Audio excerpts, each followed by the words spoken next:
사무엘하 10장. 그 후에 암몬 사람들의 왕 나하스가 죽고 그의 아들 한운이 아버지의 왕위를 이어받았다. 다윗은 생각했다. 한운의 아버지 나하스가 나에게 친절을 베풀어 주었으니 나도 그의 아들 한운에게 호의를 베풀어 주어야겠구나. 그래서 다윗은 나하스의 장례식에 이스라엘 사절단을 보내 정중하게 조의를 표하게 했다. 다윗의 조문 사절단이 암몬 사람들의 땅에 이르렀을 때였다. 암몬 사람의 대신들이 자신들의 군주인 한운에게 말했다. 다윗이 이렇게 사절단을 보낸 것이 왕의 부친을 존경하여 그분께 정말로 조의를 표하기 위해서라고 생각하십니까? 그렇지 않습니다. 다윗의 속셈은 우리 도성을 정탐하여 이 나라를 정복하려고 사람들을 보낸 것이 아니겠습니까? 그 말을 듣고 한운은 다윗의 사절단을 체포하여 그들의 수염을 절반씩 잘라버렸다. 게다가 그들의 의복도 잘라내어 양쪽 엉덩이가 드러나도록 만든 다음에 돌려보냈다. 이 같은 소식을 듣고 다윗은 사람들을 보내어 그들을 도중에서 맞게 했다. 그들이 너무나 큰 수치를 당했기 때문이었다. 다윗 왕은 전가를 보내어 수염이 다 자랄 때까지 여리고에 머물러 있다가 수염이 다 자란 후에 예루살렘으로 돌아오라고 일렀다. 암몬 사람들은 자기들이 다윗의 심기를 건드려 미움을 사게 되었다는 것을 깨닫고는 전쟁을 준비했다. 그들은 벳르홉과 소바의 사람을 보내어 아람 사람 보병 2만 명, 마아가 왕에게서 1,000명, 돕 사람 12,000명을 용병으로 고용했다. 이 소식을 들은 다윗은 이스라엘의 온 군대를 군사령관 요압에게 맡겨 출전시켰다. 암몬 사람들도 나와서 성문 앞에 전투 대열을 갖추었고 소바와 르홉에서 온 아람 사람들과 돕과 마아가에서 온 사람들은 들판에서 전열을 갖추고 있었다. 요압은 자신의 앞뒤에 적이 포진해 있는 것을 알고는 이스라엘 군사들 가운데 정예병을 가려 뽑아 아람 사람들과 싸울 수 있도록 배치하였다. 요압은 또 나머지 군인들을 동생 아비새에게 맡겨 암몬 사람들과 싸우게 했다. 요압이 아비새에게 말했다. 아람 사람들이 나에 비해 강하다면 네가 나를 구하러 와야 한다. 하지만 암몬 사람들이 너에 비해 강하다면 내가 너를 구하러 가겠다. 우리 이스라엘 백성들과 우리 하나님의 성읍들을 위해 담대하고 용기 있게 싸우자. 주께서는 좋게 여기시는 대로 우리에게 선한 결과를 이루어 주실 것이다.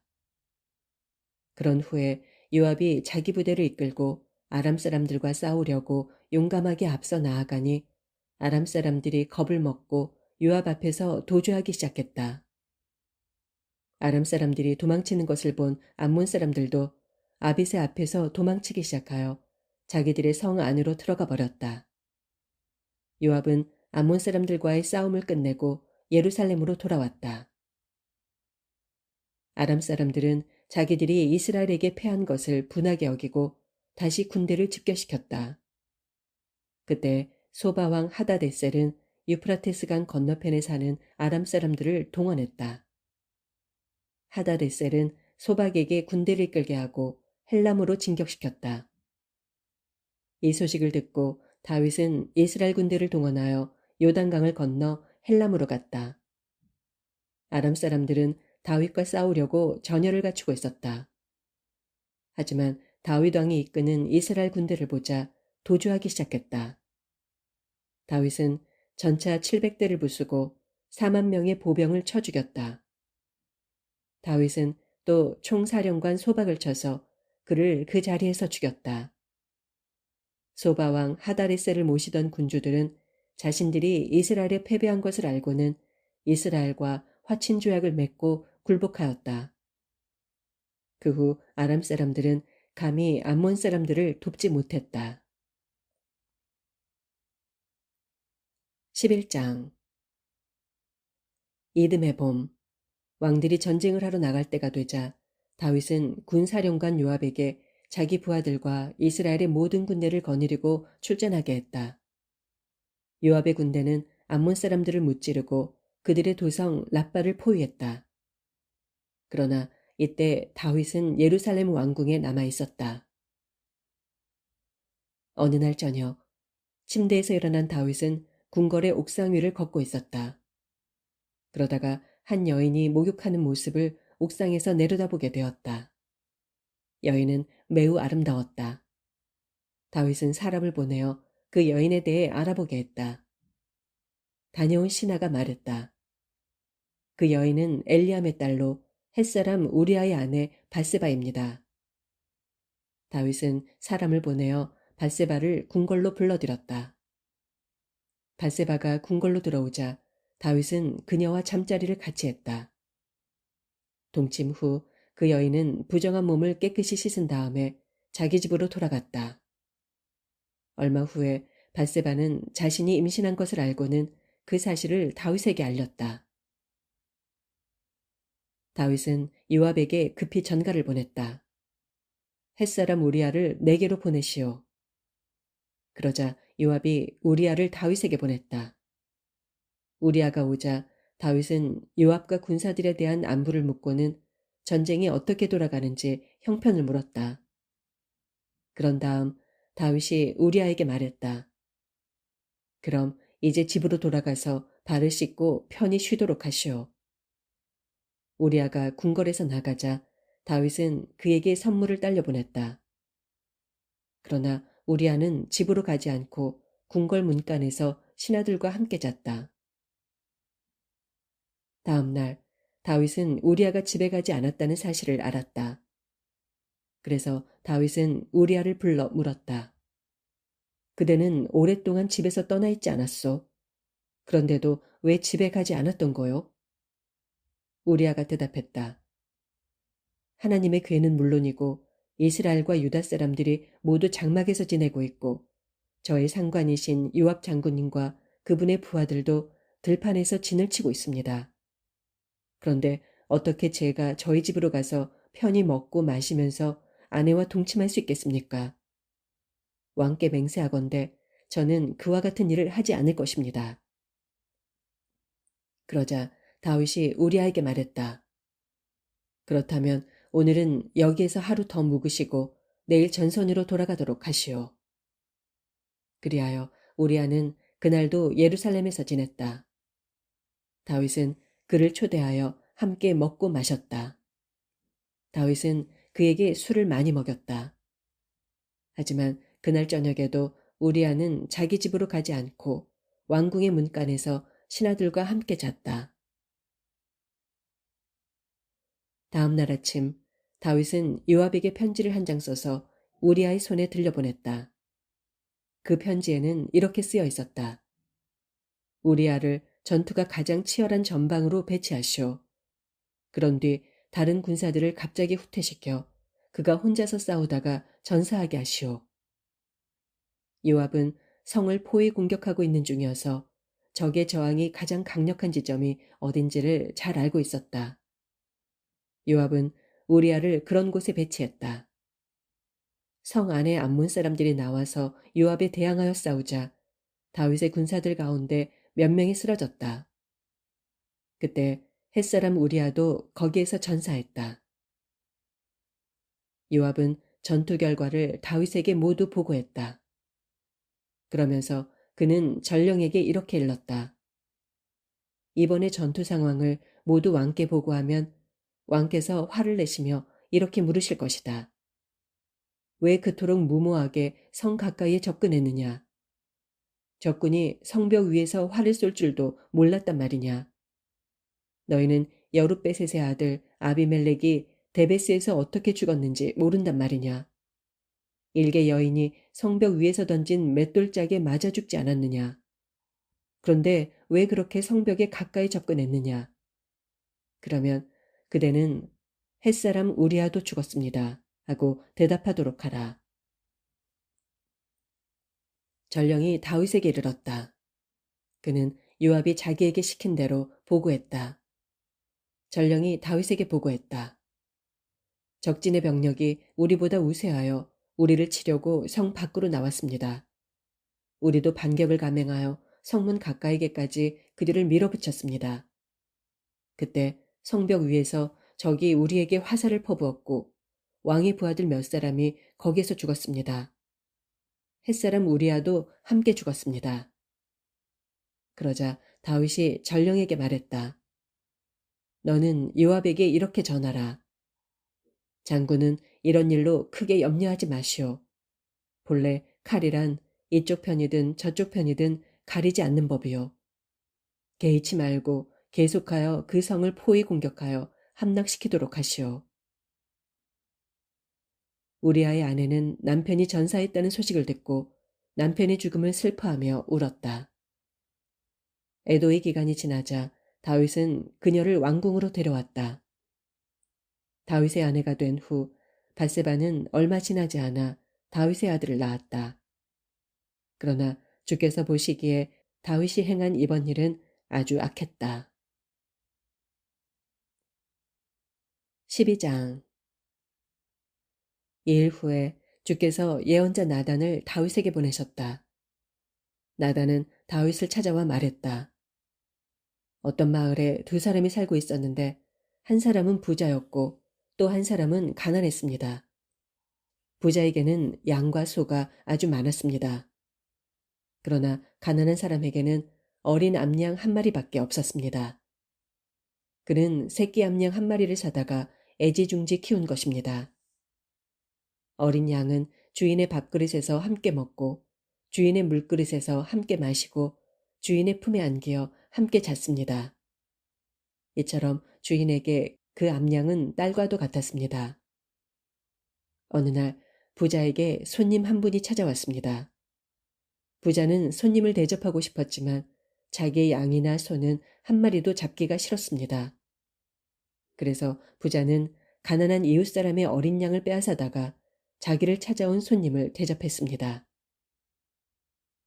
그 말을 듣고 다윗은 크게 화가 나서 나단에게 외쳤다. 살아계시는 주 앞에 분명히 맹세하지만 그런 녀석은 죽어야 마땅하다. 그가 가난한 사람을 불쌍히 여기지 않고 그처럼 나쁜 짓을 저질렀으니 그는 어린 암양을 4배로 갚아주어야 한다. 그러자 나단이 다윗에게 단호하게 말했다. 그 사람이 바로 왕이십니다. 이스라엘의 하나님 주께서 왕에게 말씀하셨습니다. 나는 너를 이스라엘의 왕으로 기름 부어 세웠고 사울의 소나기에서 너를 구해주었다.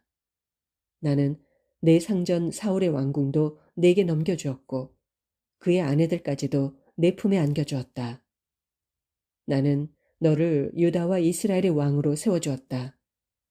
이것으로도 부족했다면 나는 내게 무엇이든지 더 주었을 것이다. 그런데도 너는 어찌하여 나를 무시하고 나를 욕되게 하였느냐. 너는 햇사람 우리아를 칼로 쳐 죽이고 그의 아내를 빼앗아 내 아내로 삼았다. 너는 암몬 사람의 칼을 이용하여 우리아를 살해하였다. 그러니 잘 듣거라. 이제부터 칼이 너의 집안을 떠나지 않을 것이다. 네가 나를 업신여기고 햇사람 우리아의 아내를 빼앗아 내 아내로 삼았기 때문이다. 주께서 또 이렇게 말씀하셨습니다. 나는 너희 집안에 재앙을 일으킬 것이다. 나는 네가 보는 앞에서 내 아내들을 빼앗아 너와 가까운 사람에게 주겠다. 그는 환한 대낮에 내 아내들과 잠자리를 함께 할 것이다. 너는 그 일을 아무도 모르게 감쪽같이 저질렀으나 나는 대낮에 온 이스라엘이 다 구경하도록 이 일을 공개적으로 행할 것이다. 그러자 다윗이 나단에게 말했다. 내가 주님께 죄를 지었습니다. 나단이 대답했다. 주께서는 왕의 죄를 용서하실 것입니다. 그러니 왕은 죽지 않을 것입니다. 그러나 이번 일로 왕께서는 주의 원수들에게 주를 조롱할 거리를 주었기 때문에 왕과 밧세바 사이에서 태어난 그 아들은 죽게 될 것입니다. 나단은 자기 집으로 돌아갔다. 그 후 주께서 우리아의 아내가 낳은 다윗의 아이를 치시니 그 아이가 몹시 앓았다. 다윗은 아이를 살려달라고 주께 간구했다. 그는 금식을 하고 집에 돌아와서도 맨 땅에 누워서 여러 날을 보냈다. 나이든 신하들이 왕을 일으키려고 옆에 서 있었지만 다윗은 거절하고 음식조차 입에 대려고 하지 않았다. 그렇게 7일이 지났을 때 결국 아이가 죽었다. 다윗의 신하들은 감히 이 사실을 다윗에게 알리지 못했다. 그들은 크게 염려했다. 왕께서는 아이가 살아있을 때에도 우리의 말을 듣지 않았는데 그 아이가 죽었다는 것을 알리면 어찌 되겠는가. 너무 크게 상심하셔서 무슨 일을 저지르실지 모른다. 다윗은 신하들이 수근거리는 소리를 듣고 자신의 아이가 죽은 것을 눈치챘다. 다윗이 물었다. 아이가 죽었느냐? 신하들이 힘없이 대답했다. 예, 죽었습니다. 그러자 다윗은 땅바닥에서 일어나 목욕을 하고 몸에 기름을 바르고 새 옷을 입은 다음 성전으로 들어가 주께 경배를 드렸다. 그러고는 왕궁으로 돌아와 음식을 차려오게 하더니 먹기 시작했다. 신하들이 다윗에게 물었다. 왕이시여, 어찌 된 일입니까? 아이가 살아있을 때는 금식하시면서 그토록 슬퍼하시더니 막상 아이가 죽었다는 말을 들으시고는 이처럼 자리에서 일어나 음식을 드시다니요. 다윗이 대답했다. 아이가 살아있을 때 내가 금식을 하면서 슬피 운 것은 주께서 혹시 내게 은혜를 베푸셔서 그 아이를 살려줄지도 모른다고 생각했기 때문이요. 그러나 이제는 주님의 뜻에 따라 아이가 죽었으니 내가 금식을 해야 할 까닭이 없지 않소. 내가 죽은 아이를 다시 데려올 수가 있겠소. 나는 아이가 있는 곳으로 갈 수 있지만 그 아이는 나에게 다시 돌아올 수 없는 몸이 되었잖소. 그런 후 다윗은 자기 아내 바세바를 위로하고 그녀와 잠자리를 함께했다. 그녀가 다시 아들을 잉태하여 낳았고 다윗은 그 아들의 이름을 솔로몬이라고 지었다. 주께서는 그 아이를 사랑해 주셨다. 주께서는 예언자 나단을 통하여 주께서 그 아이를 무척 사랑하신다는 사실을 다윗에게 전하게 하시고 그 이름을 여디디야라고 부르게 하셨다. 한편 다윗의 군사령관 요압은 암몬 사람들의 도성 라빠를 쳐서 그곳의 요충지를 점령했다. 요압은 다윗에게 급히 전령을 보내어 보고했다. 제가 라빠를 쳐서 그 성읍의 급수 지역을 점령했습니다. 이제는 왕께서 직접 남은 군사들을 소집하셔서 이 성읍을 포위하여 최종적으로 점령하시기를 바랍니다. 만일 제가 이 성읍을 점령한다면 제 이름이 성읍에 붙게 될지도 모르기 때문입니다. 다윗은 남은 군사들을 소집하여 라빠를 공격했고 마침내 그곳을 점령했다.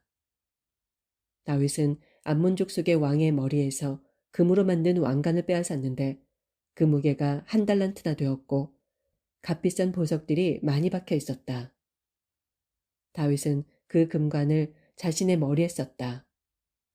그 밖에도 다윗은 그 성읍에서 많은 전리품을 노획했다. 다윗은 또 그곳 주민들을 포로로 잡아다가 톱질과 곡괭이질과 도끼질을 시키고 벽돌을 굽는 일도 시켰다.